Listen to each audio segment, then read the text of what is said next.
mga barko na raw na pandigma ang dinideploy ng China dyan sa West Philippine Sea. Hindi na mga Coast Guard. Hindi na. Koy, paano na lang Militar ito? na. Nasa linya po si Colonel Francel Padilla, tagapagsalita ng AFP. Magandang umaga po, Colonel Padilla. Magandang umaga, Kong Erwin.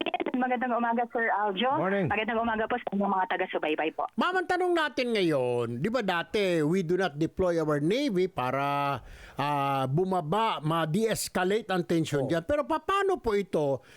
Ilang barko na ng People's Liberation Army Navy ang nakadeploy dyan, parang nagbabantay sila dyan.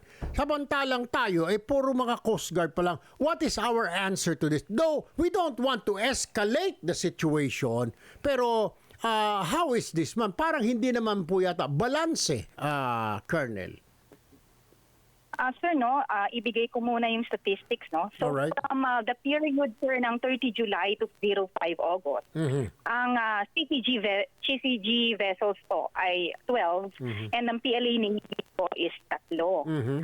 And for the period 6 August to 12, naging 13 po itong CCG, so nadagdagan ng isa, at yung PLA Navy po ang dumami, no, naging 9. So, but the total po, to include the Chinese militia vessels, maritime militia vessels po, from 122, bumaba ito, sir, to 92.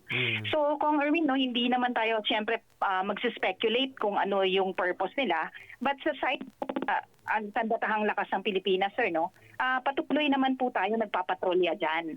So, hindi naman po kasi natin nilalagay dun sa news ang deployment natin, number of deployments natin. But at any one time, sir, our Philippine Navy, andyan, sir, no, together with the Coast Guard as they patrol. The Philippine Navy also, they're maintaining our presence po dyan sa West Philippine Sea.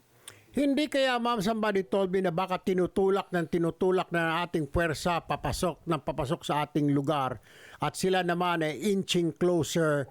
Bukas, dagdag sila ng another 1 kilometer papasok sa ating EEZ. Tayo naman umaatras. May ganun ba sitwasyon, ma'am? O hindi naman? We're standing on our ground, Colonel Padilla.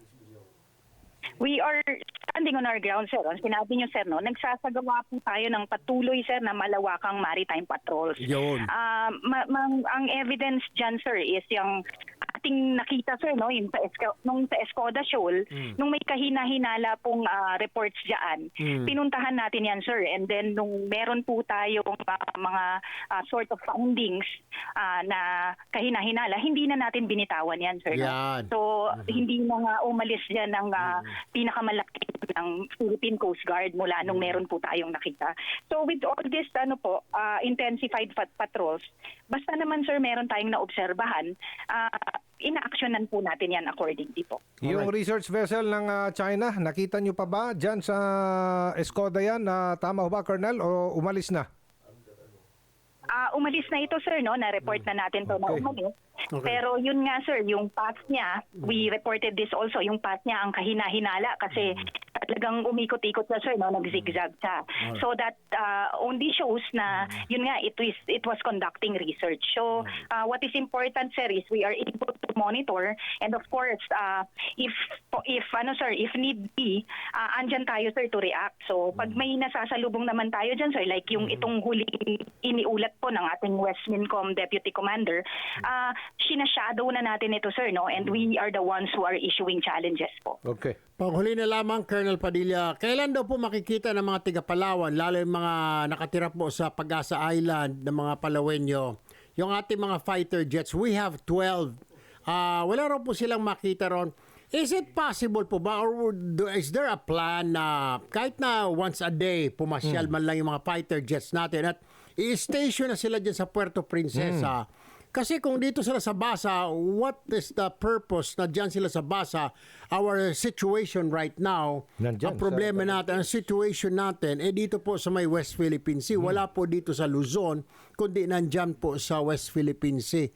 Kailan daw po makikita ng mga Palawenyo, ng mga kababayan natin, ng mga fighter jets natin na galing na pwede namang makipagsabayan sa mga fighter jets ng China kung kulang nga lang, ma'am?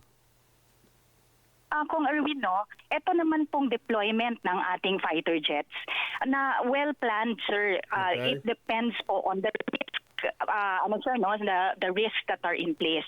So nakaplano yan, sir, and nakalatag din po yan, no, kung saan sila pwedeng mag-react. Depends din po sa, syempre, kung ano yung requirements ng Air Force, sir, no, yung sir, no, yung haba ng runway and all those things. Fighter jets yan, sir, no? So, mabilis po ang liparan yan. Over and above that, sir, hindi nga po tayo escalatory sa dito sa usaping ito. So, yun pong contingency plans natin is well in place. We know when to react and sir, kung sino po yung magko-call ng shots if need be.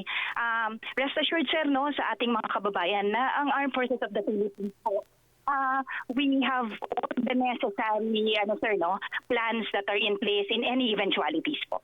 Kasi iba po yung nakikita yung visibility, Tama, ma'am. Para tama, kahit sa, tama. 'di ba, kahit sa police, you see a police, you feel safe when you walk around at night. You saw a patrolman or a patrol car passing by. So iba ho yun hindi naman natin na-agitate yung kalaban, just making sure na the Filipinos, the residents of that area, especially in Palawan, Pag-asa Island na, there's our Philippine Air Force. It brings morale. It brings joy to see your own flying there rather than Chinese Aircraft. Navy aircraft instead of baka po pwede, ma'am, siguro I believe we have to Congress will have to our House leadership will have to talk to the Armed Forces leadership and the Executive Department siguro because para baka kalawangin po yung mga eroplano natin, ma'am, dyan sa basa, mas maganda siguro na exercise at yung mga fighter pilot natin training po sa mga maneuver dito lang naman sa teritoryo natin. You think that will be a good idea, Colonel Padilla? So ginagawa naman natin yan, sir, no, with the balikatan exercises and the different exercises that na inuulat naman po ng AFP. Kasama po talaga dyan ang ating air assets. Yun. Dito po kasi sa mga areas na yan, sir, ang kinokonduct po natin dyan, patrols. Yun. Hindi po kasi fighter jets ang ginagamit for maritime patrols. Kasi mabilis nga po yung lipad nun. Ang purpose po ng patrol is to observe what is happening po, no? At saka yung present dun sa ground and sa sea.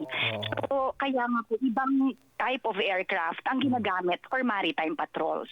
Naintindihan ko yun, ma. Pero what I'm saying, Colonel Padilla, is, tignan mo, yung muntik na disgrasya yung aeroplano natin, pinakuha na ng flare.